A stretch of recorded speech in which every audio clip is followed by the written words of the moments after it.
Hello everyone, welcome to my review of Superman. I just got out of theater like hours ago actually, because I had to help my sister with Pokemon, so that kind of took up a lot of time, because we went to the movie together. And here we are, finally, the technically official start, even though it started with Creature Commandos, but the official start into the DCU. How is this movie? Directed by James Gunn. How did he do it? Well, I have problems. I have problems with this movie, I'm sorry. I want to love this movie, but I don't. I very much like it, but I don't love it. And that is the biggest problem for me with this movie, is the fact that I want to love it because I love the character of Superman. Look, I'm not a comics guy. I'll say that right now. I don't really read because, you know, I have dyslexia. Also, I'm a Dragon Ball fan, which is the obvious joke to make. However, seeing Superman in animated movies, in animated shows like Superman the Animated Series, Justice League Unlimited, and also obviously the big one for me personally, Smallville itself. I spent decades with this character, and I love this character, and I've wanted to see him do officially justice. And, you know, while I think that James Gunn got a lot about the character right, it's just everything else around the character that kind of starts to fall apart for me. Where it's like, there are some dumb decisions that I noticed that was like, why did you go that route for the storytelling? That is really where my problem is, which is kind of weird because James Gunn kept saying how he would not go and make a movie with like an unfinished script, yet this script kind of feels unfinished in a way as well, in certain points where it's like, oh my god, how do we fix this? And it's like, oh, we'll just have this character kind of just fix it. It's like, but why? You could have had a smart way to fix this, okay? Also, the CGI, even though yes, Superman had way more post-production than, like, you know, for example, Fantastic Four coming out in 2 weeks. Obviously, I already bought the tickets, by the way, for Fantastic Four. That one is actually coming out in 2 weeks, but like, people were like, oh yeah, but Superman has more time to do the CGI in order to get that right. Yeah, not all of it looks all that great. I will say that right now. And it's just it's a shame, especially because of how much talk was around how James Gunn was gonna handle it. And weirdly enough, it still feels like an MCU project. It's one of the better MCU projects, but it still feels like an MCU project. But I don't want to talk about spoilers here, so we're gonna save that for the spoiler talk that will inevitably come out. So let's get into the casting then. Starting off, we have David Cornsmith as Clark Kent and Superman. Now, little thing here. Now, this is not a problem, like a problem that I have with the Batman, which one day I'll make a review of, probably in like 2 years, because that's when the Batman 2 comes out. Anyway, Clark Kent's not really in the movie. Not much. It's mainly a Superman movie. Clark Kent is in the movie. He is Clark Kent for like a little bit, but mostly it's entirely Superman based. And I did find that a little bit disappointing. Like, what we got with his Clark Kent, like in the opening when he is Clark Kent, the stumbling around kind of thing, I like that a lot. And the way that he portrays Superman, he really does inspire hope. And also, what I love about his portrayal is the humanity behind Superman, okay? Because he has emotion, actually. Like, normally in other projects, you don't really see him have emotion. He is always like the stoic guy that has to know it all in that sense in order to be able to keep his emotions in check. This one, just like as you saw in that clip where he flips the desk, where's the dog? You know, this one gets angry. And even though I think that all of the scenes that where he shows emotion were 100% out of context, I like them in the movie itself, and I think he makes a really good Superman. He's a fantastic actor. Great choice. Next up, we have Rachel Brosnahan as Lois Lane, and I'll say it just like David, she is fantastic in this movie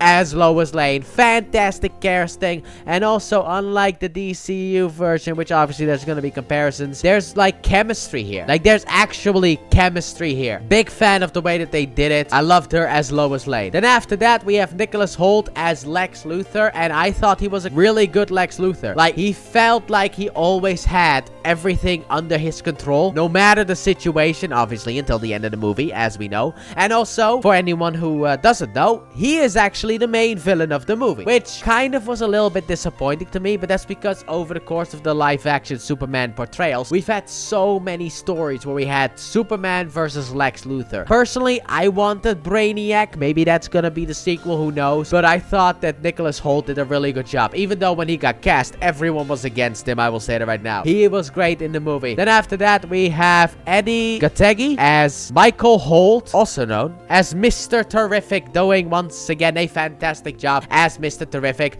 I came out of the theater with my sister, and my sister instantly was like, wow, what happened to the Arrow version? Now, she's not big into comics or anything like that. Like, she watches what she watches, but she watched Arrow. It's actually funny because my mom and my sister watched Arrow back in the day, and that's how I got into Arrow and also the Arrowverse. But yeah, she was even like, what happened to Mr. Terrific in Arrow? Because this Mr. Terrific was great, and he is great. Initially, he kind of doesn't seem all that great, but he gets a moment later on that is really cool. Big fan of the way that they do it. Then next up, we have Nathan Fillion as Guy Gardner, also known as Green Lantern. By the way, I'm picking everyone from the poster that Superman is standing on, so we're standing on his logo, that poster, all the people down there, because they seem like the main characters. Anyway, Nathan Fillion does a really good job as Guy Gardner, also known as Green Lantern, in this movie. He is just a prick.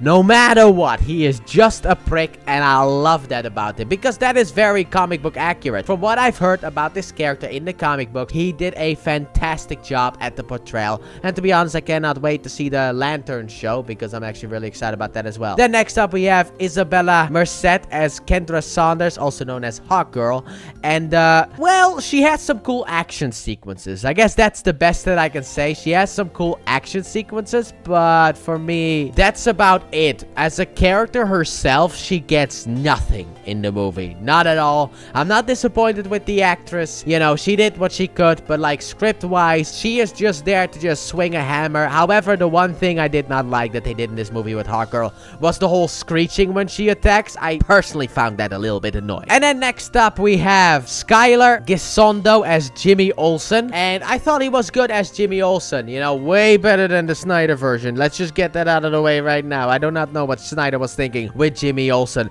but they did a really good job with Jimmy. However, there's like a plot line with Jimmy that I found very confusing because it never gets explained. Like, I'm like, why though? That is what I am having in my head when I think about Jimmy Olsen. But like, outside of that, he was good as well. And then finally, for some reason, this one is also on the poster. Now, this one is gonna be a little bit difficult, but we have Maria Gabriela de Faria as Angela Spica, or Spica, I guess, also known as Engineer. She is never referred to really by her real name, I think, outside of like how, you know, talking about who she is in the movie, but outside of that, she is just referred to as Engineer. And she is a metahuman, which is also very popular in this, they keep talking about metahuman, so yeah, it's a big thing. But anyway, she has basically nanobots through her body, and she could just like transform through nanobots in that sense. Her arms into weapons, and also discs that she can throw, as you saw in the trailer. I thought she was fun in the movie, but for her being on this poster, I expected more from her, which we didn't really get, so I find it weird that she's actually on the poster. And that's the cast that I'll talk about right now, because I don't really want to. Also, by the way, Crypto was great. As a dog owner myself, I kind of understand everything here happening, because my dog is kind of like that as well. Not entirely, not like crushing bones, but she is kind of like that. But overall, for me, I thought that this movie was a little disappointing, and that is also to do with the characters for me. Like, everyone kind of needs to be funny in that sense, and it kind of made all the characters kind of feel the same. You know, the problem that the MCU has. Everyone has to crack a joke. Also, that is a problem as well with the jokes. Sometimes, look, for me, I got the emotional moments that were needed. There are a couple of emotional moments. I only hear people ever talk about one emotional moment. I don't even know which one it is, but there's like multiple emotional moments where they kind of let it sit. However, I guess for other people, they needed to let it sit a little bit longer, but for me, not really. I had at least two emotional moments, but like, there's way too much humor. Even that scene in the trailer where Superman's like, I'm doing important stuff. It's like, yeah, was no need for that to really be there, but you decided to put that in there because you're James Gunn. You want to be funny. Now, this, in my opinion, does not go into the Taika Waititi realm, but it gets in there kind of close, and that is a problem that I have with the movie. And also the fact that there's just too many characters. Like, we don't really explore the Superman characters, because also we have Guy Gardner and Hawkgirl and Mr. Terrific. We got them, so we don't have time for Jimmy Olsen and to explain his thing or anything like that. It's just, you're supposed to know these characters kind of, so that you can know where they're going. Like, Lex Luthor just hates Superman. He does have a monologue about why, which feels entirely out of place, but I don't want to sound too negative, because I still really enjoyed this movie. The fact that I see people actually say that this is a bad movie just hurts me, because I don't think so. I'm like, this movie was was great. It's just, it wasn't there. It had annoying moments, but I guess for me, the whole humor works. Like, I like James Gunn's humor, and I guess a lot of other people don't. So that's the problem. So I'm just gonna go into the final verdict. So my final verdict for Superman is going to be, for me, an 8 out of 10. Now, I wish I could sit here and say it's a 10 out of 10, but I just can't, okay? But I do want a sequel. I am really hopeful that this is not gonna be a failure. However, as the internet discourse goes, let me just say one thing.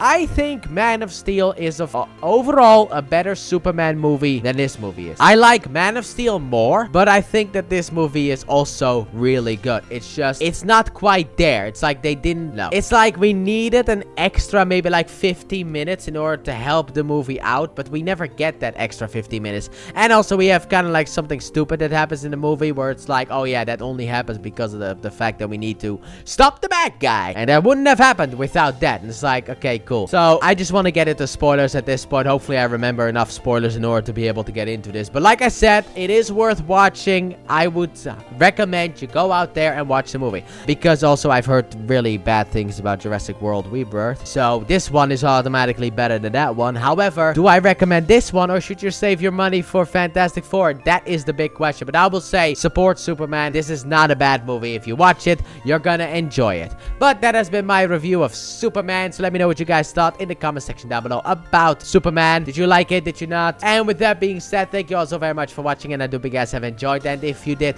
please like button, subscribe if you're new, if not already. Turn on notifications. Don't forget, check out the Let's Play channel, link in the description and at the end of the video. And I'll see you guys back here on Thursday next week when we have the review for Luke Cage Season 1, baby. Bye!